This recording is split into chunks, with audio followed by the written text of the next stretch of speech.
Coming up, it is officially draft week, but that is not the topic of conversation for the Brooklyn Nets.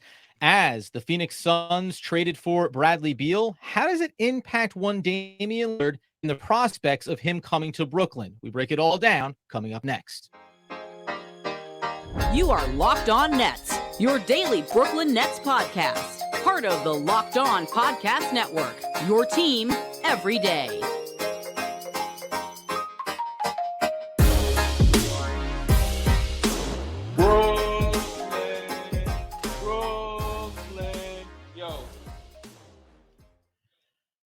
Yes, my friends, it is the Locked On Nets podcast right here on the Locked On Podcast Network. It's your team, the Brooklyn Nets, every single day. Over there, you're going to find Doug Norrie. He's the owner-operator of DFSR. For all your daily fantasy sports rankings from DraftKings to FanDuel, he's got you covered. I'm Adam Armitt, breaking down the New York Football Giants on the One Giant podcast with my boy Andy Mack. We thank you for making us your first listen today. We're free on all those great platforms.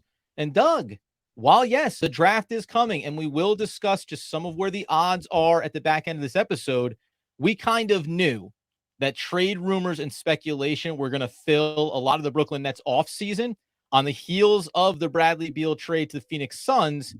You and I think that we can maybe start to fully shut down the Damian Lillard conversation. Yeah, I don't know if we shut it down completely, but I think that the Beal situation clearly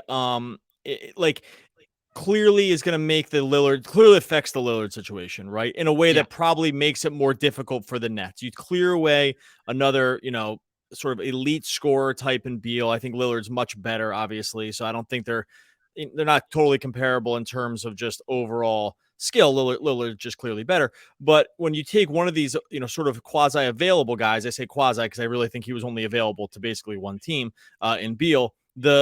When you take him out of the equation, anyone else that's looking for sort of that archetype of player, i.e. Miami, is probably going to turn its attention to Lillard if he even goes, right? If he were to even be traded at this point. So I think that the Beal situation does begin to turn this away from the Nets, or could put the Nets in a situation where the price could end up becoming steeper than they feel comfortable doing.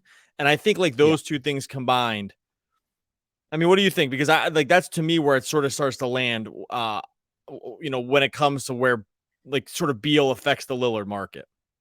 Yeah, and it's funny because coming out of the Beal trade and seeing that you go, hey, this is just a salary dump effectively, and the no trade clause played such a big factor in that for the Washington Wizards, and they have a new structure in place, new front office, right? A lot of things are changing for them. But you can't look at that and say, wow, relative to what the talent is, that didn't take a lot to get, and therefore Damian Lillard won't take a lot to get. To your point, it's two different players, two different levels of talent, and I think perspective, impact, and then destination matters here too. And money is a big factor for both sides. But I agree with you that, and I don't know how I would have felt, because we talked about, well, what if Beal went to Miami? How would Phoenix look at potentially Damian Lillard? As it stands right now, and it was reported that Miami was willing to look at Bradley Beal, but always had an eye on a larger pursuit. And the only larger pursuit is Damian Lillard. And I think that if they were going to start offering more capital, start offering a Tyler Hero, they'll do that for Damian Lillard. They'll do it for the timeline that all of their key players are on, specifically Jimmy Butler in this scenario, right? Like it all lines up in a way that Miami pushing a little bit harder for Damian Lillard makes more sense than Bradley Beal. And then you get to the point where if you're the Brooklyn Nets, are you interested? Sure, of course we're interested. But not if it means Nicholas Claxton, right? Like, hey, we're willing to trade Damian Lillard, but Miami's offering Hero, and the match that you have would be Nicholas Claxton. I think there's always going to be a breaking point for Brooklyn from a draft capital standpoint, from a player standpoint, that's going to make it at least harder. You and I have said they shouldn't do it. It at least makes it more difficult for them to do it now, I think. And no one should be confused. The Bradley Beal package that was traded to sort of get Bradley Beal, with the Suns traded Chris Paul, Landry Shamet, $5 million second-round picks, and a couple swaps. That's like not an analog for like what a Lillard package would be. That was a joke of a package. That was Bradley Beal has a trade No trade clause. No trade. Geez, I couldn't blank here. Has a no trade clause in his contract, meaning he could just dictate where exactly he wanted to go. It's just no one's going to ever look at that deal and be like, hey, that's the new market for, sort of a 30-year-old shooting guards. Like, there's just no way. No one views it that way.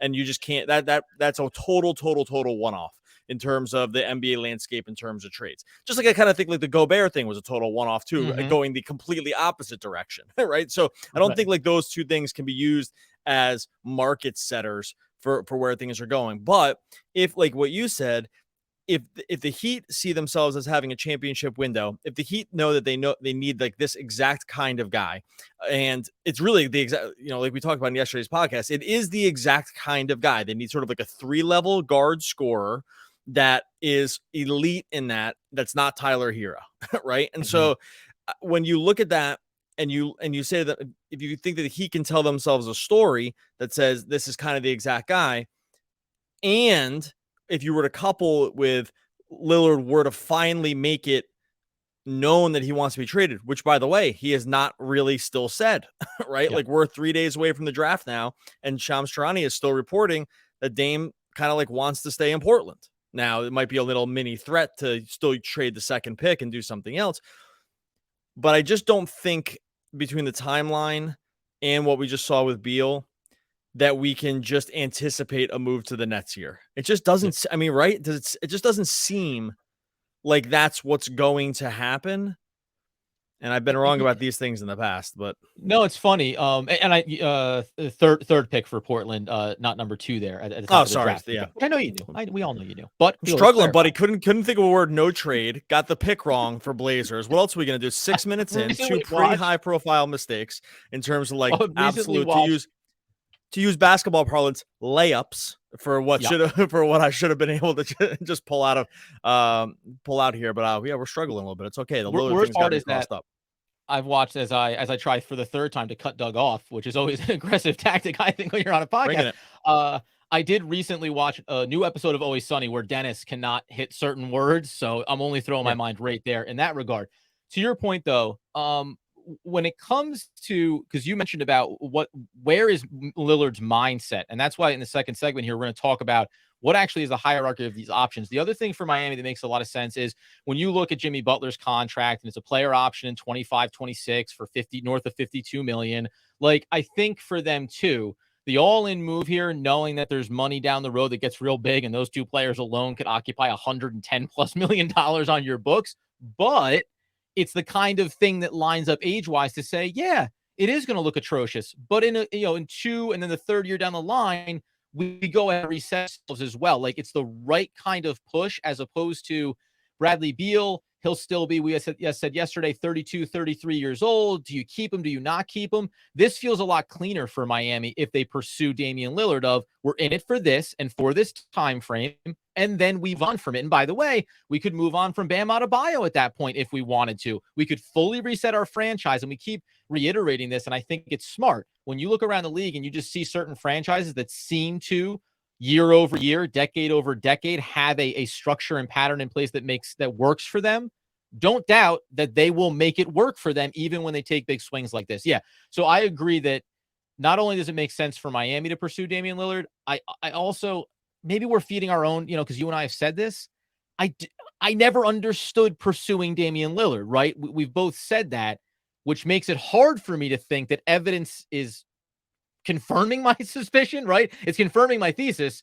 How could I then go the other way with it and say, no, there's still a chance? Coming up in a second here, we'll break down behind Miami. Are the Brooklyn Nets Damian Lillard's next option if he's weighing all possibilities this offseason? All right, before we get to that, the show is sponsored by BetterHelp. Look, you got to be spending time on yourself. In a given week, are you really spending all the time you need on yourself with all the things you got going on? You got relationships, you got a job, you might have kids. All this stuff can just sort of pile up on you. This is where it's great to have BetterHelp step in. You can learn some positive coping skills. You can learn how to set boundaries, and empowers you to be the best version of yourself. Maybe if you just experienced some trauma in your life too, BetterHelp can be there to help. If you're thinking of starting therapy, give BetterHelp a try. It's entirely online. It's designed to be convenient. It's flexible. It's suited to your schedule. All you got to do is fill out a questionnaire. You get matched with a licensed therapist. You can switch therapists anytime for no additional charge. Find more balance with BetterHelp. Visit BetterHelp.com/LockedOnNBA today to get 10% off of your first month. That's BetterHelp, HELP.com/LockedOnNBA.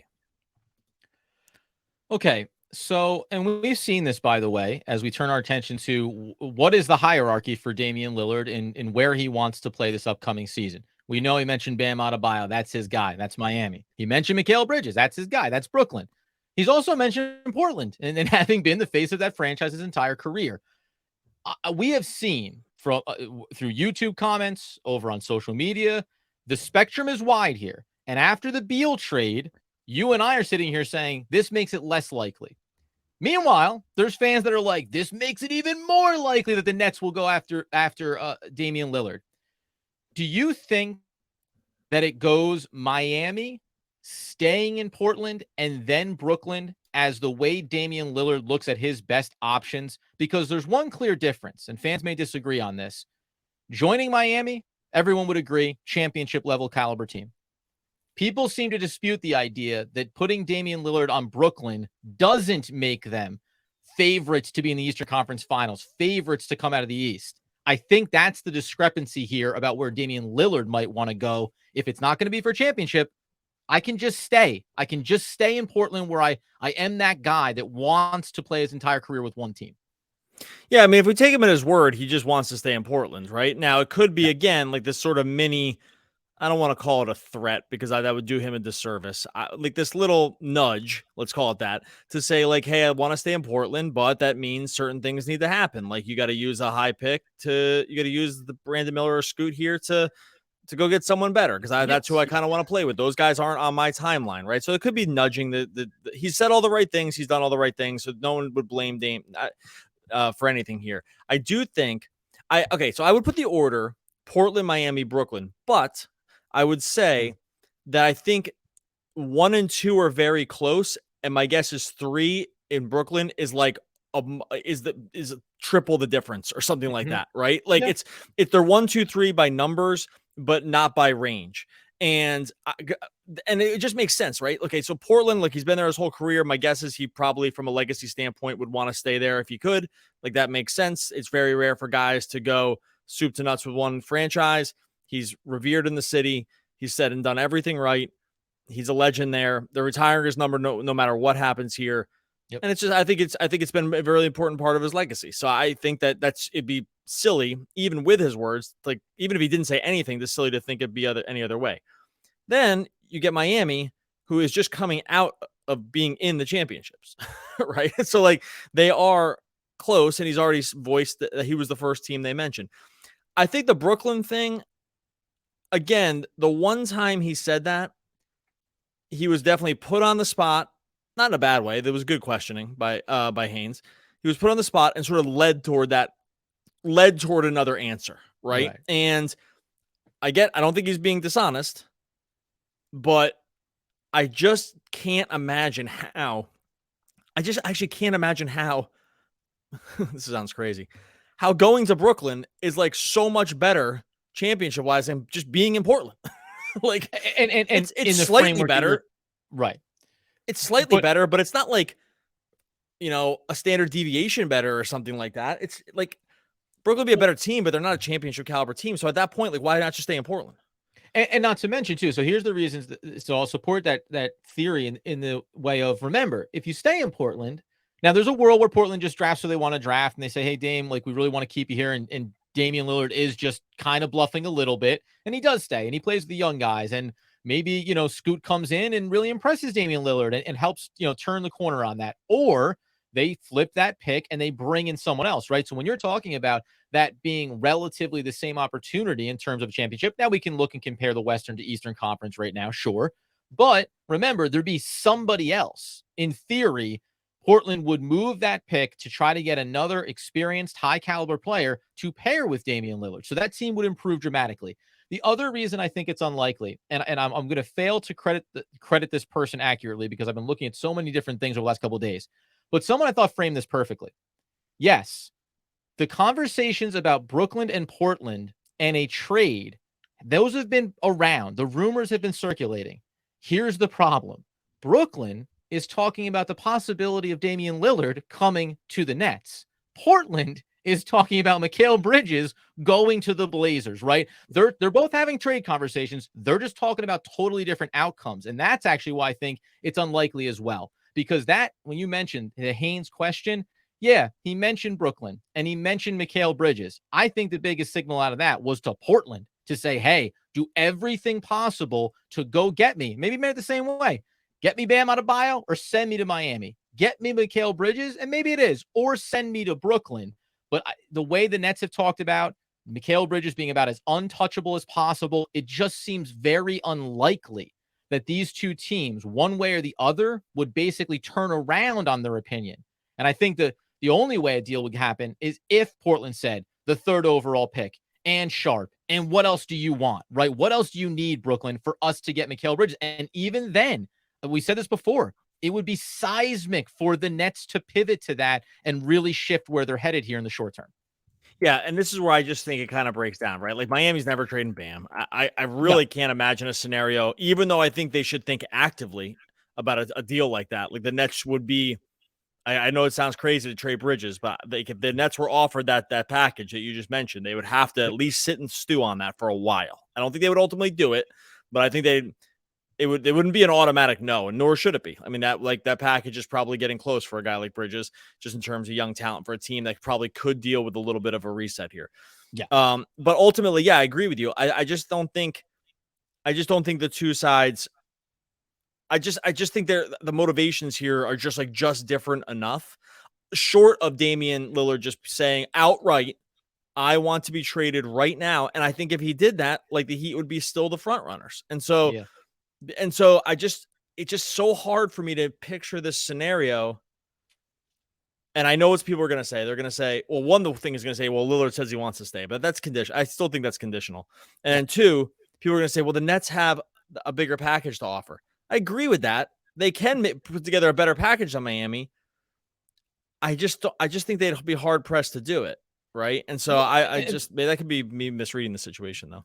No, that's the difference too to me, right? And I know it's like now I feel like we're sometimes we disagree. Today we're just in full agreement where it's like, yes, the Nets have the assets, but you don't come out of an era of, at least in my opinion, of the superstar basketball with Kevin Durant and Kyrie Irving say, wow, we really pulled it off here, getting some good quality players in Mikal Bridges and Cameron Johnson, and refilling so much draft capital that we lost in the Harden trade and all these other things that we did. Even the Royce O'Neal, giving up a 1st-round pick to get him in the door, right? All those things.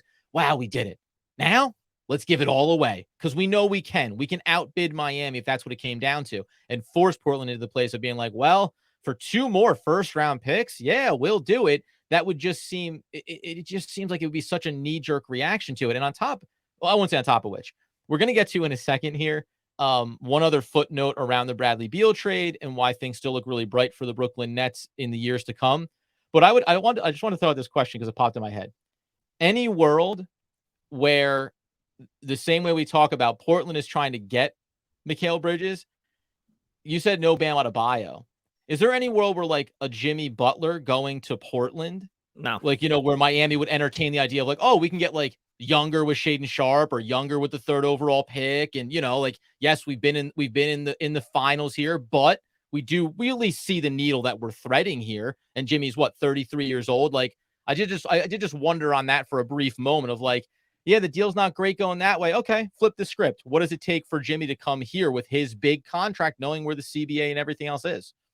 If they got bounced in the play-in, or if they got bounced in the 1st round, I'd say maybe. We'd be having a totally different conversation about Butler. Yeah. You get to game 5 of the finals and you just can't do it. So I think I get what you're saying because you're like, hey, the NBA is getting weird and we're definitely getting in weird territory here. Like Zion Williams can get traded. It's all over the place right now. So I agree. The weird sentiment, I'm definitely here for that one. Just the optics just don't work. Like you were so close. Yep. You were as close as you can get. And yeah, that's all. All right. Let me hit up into brain. Thought comes out of mouth, Doug. That's the way I work, but we'll get into it's all good, baby. Some great safeguards for the Brooklyn Nets and the Phoenix trade, and also updating those draft odds. All right, before we get to that, can I tell you about our friends over at Ibotta? Look, you want to put a little cash in your pocket right now just from shopping, groceries, school shopping, getting a little something for yourself. You're already doing it. Why not get cash back? You can get it with Ibotta. Watch that closet grow after purchasing all the season's latest trends. You know me, always getting in those trends. How about watching your cash back grow with each purchase with Ibotta? You can earn cash back on every shopping trip. Ibotta gives you cash back on hundreds of grocery items from produce to personal care to pantry goods. You just link your loyalty account, upload your receipt after you shop, and get your cash back. It's that easy. The average Ibotta user earns $120 in real cash back that could cover the cost of the entire trip. Right now, Ibotta is offering our listeners $5 just for trying Ibotta by using the code LOCKED. When you register, just go to the App Store or Google Play Store and download the free Ibotta app and use code LOCKED. That's IBOTTA in the Google Play or App Store. Use the code LOCKED. Download Ibotta today. Hey, friendly reminder as well, as we continue in draft week, we're going to be having it all over. You go search Locked On NBA, NBA Big Board with Rafael Barlow. A ton of great coverage, including live coverage on draft night. So be sure to check that out across the network, as all the local guys will be reacting to their picks and obviously some seismic trades for the Brooklyn Nets. One footnote coming out of that Beal trade, because you and I, and we said it, we preempted that episode by saying we recorded that a little bit down, but guess what? Everything we said was 100% correct. Now, on the back end of it, though, it's worth noting that we framed it as the picks only get better. These are only juicier. Some people were concerned, and rightfully so, by the way, around, well, what about the CBA and how the diminishing value of the assets, right? Because if you go over the second apron multiple seasons, now all of a sudden you get bumped to the back end of the first round. That doesn't happen until 2031, 32. So all of the Nets draft capital they got from Phoenix, no matter what Phoenix does, from here until infinity, is not going to change what it will look like if the Nets pick there in those back end years. Really, it wouldn't matter anyway. It wouldn't matter anyway because those picks, it doesn't push the traded teams' picks into it doesn't push the tradee into that range. It only pushes. Right. You keep your same odds if the pick is conveying to someone else, and that other team gets it, and then you can't. Otherwise, it'd be insane. No, of course not. Of course, it'll be the easiest fix. It's like a total no-brainer. And I'm pretty sure it's in the term sheet, but either way, it wouldn't be a problem. And it's not a problem anyway. It doesn't matter. Phoenix doesn't have another pick that they control till, you and I are into the old person's home. So it's going to be it's going to be a little bit. A quick note here, not even quick note, but we'll close out on the draft board. Remember, going back to about a week ago, a little over, Doug went ahead and compiled all of the mock drafts, where the percentages were heading and where the Brooklyn Nets stood. Because yes, guess what? With all these trade talks happening, there still is going to be the draft. Obviously, the odds they are shifting, and I think if we read the trends, Doug, they're going to continue to open up. However, one name still remains atop the percentage board for the Brooklyn Nets that you and I are just not going to be happy about.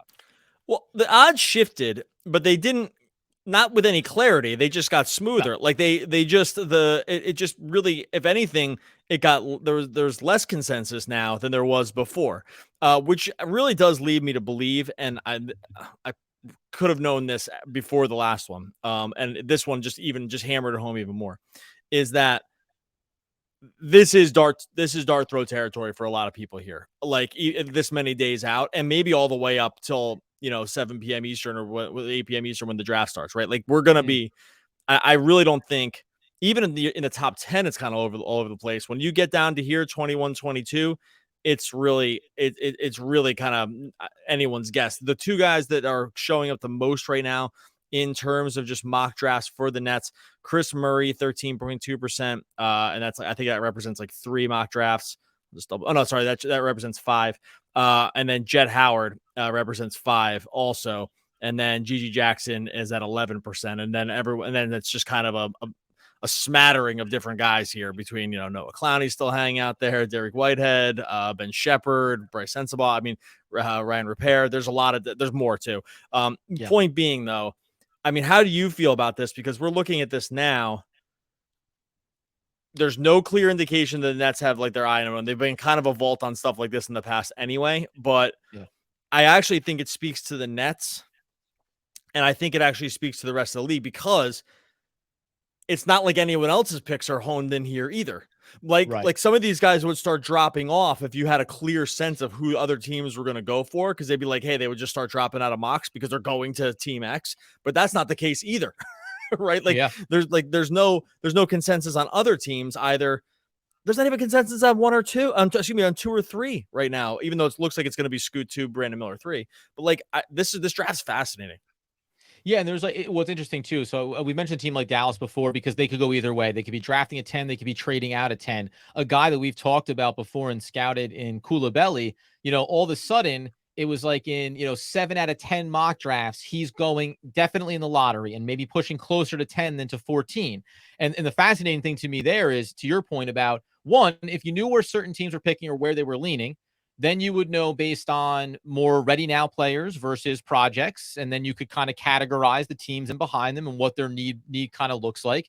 But the other thing is, what I find interesting is, and we talked about dreaming on the Nets trading up. So Jett Howard, for example, has been moving up the board a little bit. Like he's closer to 20 than to 25 than he was maybe a week ago. A guy like Ryan Rupert is maybe inching up a spot or two.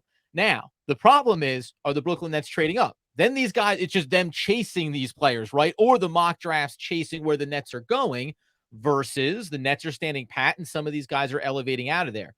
When I bring up Coulibaly, we said this before, in and around the 10th pick, it does become interesting because to me, we said Anthony Black's name before. We haven't said Taylor Hendricks because he was very much cemented in the top 10. He might be coming down a little bit. Other names, Derek Lively is kind of shifting a little bit. I think it stays open as well because we don't know what happens at 8, 9, and 10 and 11 dictates not just the Nets, other teams desire to trade up to go get player X, right? And until that unfolds, this is why draft night's going to be fascinating, because until those picks happen and that right player is there for that right team, no, the Nets don't make a trade. Not because they didn't want to. The guy got taken a pick too soon, right? And then they stand pat at 21 and 22, and we turn our attention to Royce O'Neal and Dorian Finney-Smith and what happens there. So at least from a Nets perspective, there's 5 ways that draft night at a minimum could go for them. And I don't think we're going to know until it's actually happening. Yeah, and look, like, and our friends over at FanDuel have this laid out in a way that's actually even easier to think about it in some ways, especially around some of these guys that are projected to the Nets, right? So I agree with you, one, because we're around the 10th pick, number 10 pick overall is where the odds really start sort of flattening out on some of these guys. Up until that point, it's pretty locked in on 1 through 9. It shifts it around a little bit, but there seems to be sort of consensus around those 9 picks, right? Ending with Anthony Black. After that, though, the odds get pretty smooth because you don't really know. It's like Derek Lively, Coulibaly, Grady Dick. Like they're all kind of in the same range, right? Kobe Buffkin's right there too. Taylor Hendricks, enough like starting from plus 300 to plus 550. They're all kind of in that range, which means it's kind of like we don't know. Anyone could go there. They all kind of make sense. What I do find interesting though, if you go scroll a little bit further down on FanDuel, they have, you can bet, and this speaks to your Jett Howard point, is that they have where you can bet the top 20 picks. Who's going to land in the top 20, which why is that important? Because that's now out of the Nets range, right? Like, right. So if you're going to land in the top 20, we can say firmly that you are no longer going to be available when the Nets pick. The 2 highest guys on this one are Clowney at minus 250, Jett Howard at minus 165, which means minus 165 is like about 60% chance that he's going to get drafted in the top 20. Like I'm just doing the back of the napkin my odds on that, but that's about where it is, right? So now you're saying, well, 40%, according to the betting odds, and these places stay in business for a long time because of this, like according to the betting odds, there's less than a 40% chance that Howard will even be available by the current odds for when, and that's why it's nice that they get the pick right here, because we can just like have the cutoff line right here at Jett Howard. Leonard Miller plus 100, so we're looking just about even. Chris Murray plus 210, which means could still land there, but still 30% chance he's gone. My point is, even these guys that are highly projected into the Nets range, by some betting odds, they're not even going to be there, right? Well, so I don't know. It's interesting. And when you project, so then it's like Jett Howard. Well, you project him that high, and you project Chris Murray. I understand it's like this is 1, this is 2, this is 3, this is whatever.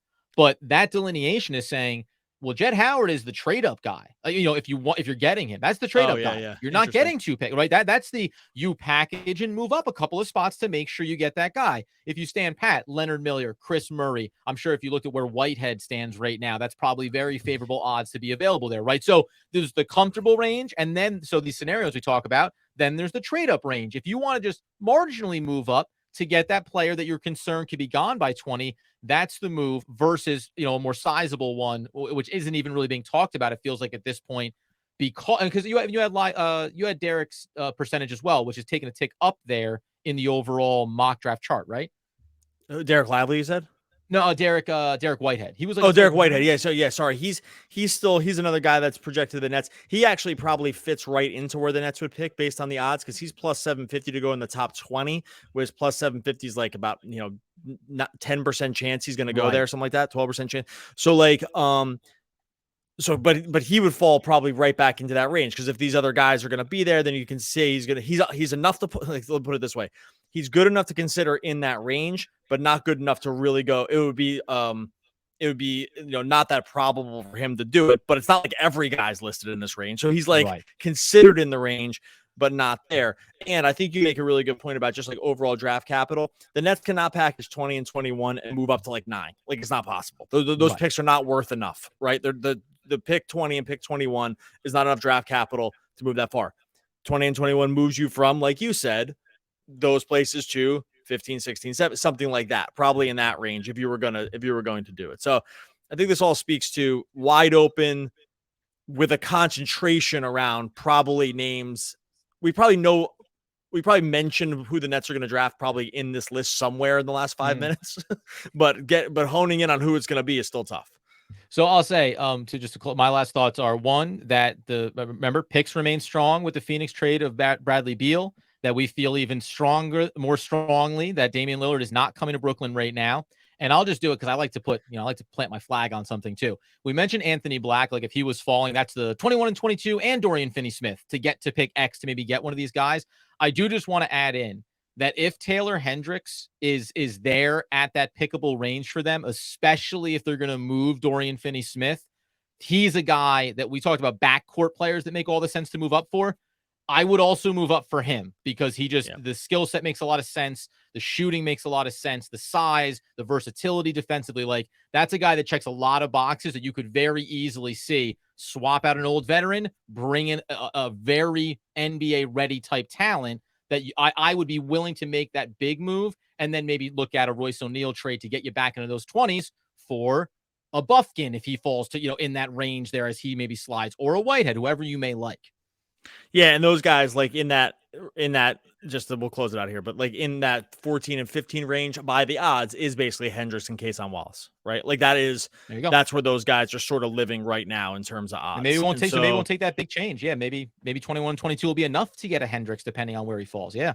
It could be. It certainly looks like that. Okay, we're going to get out of here. A couple just programming notes. You have to be subscribed over on Locked On Nets YouTube. Adam is going to be at the draft as a credentialed media member.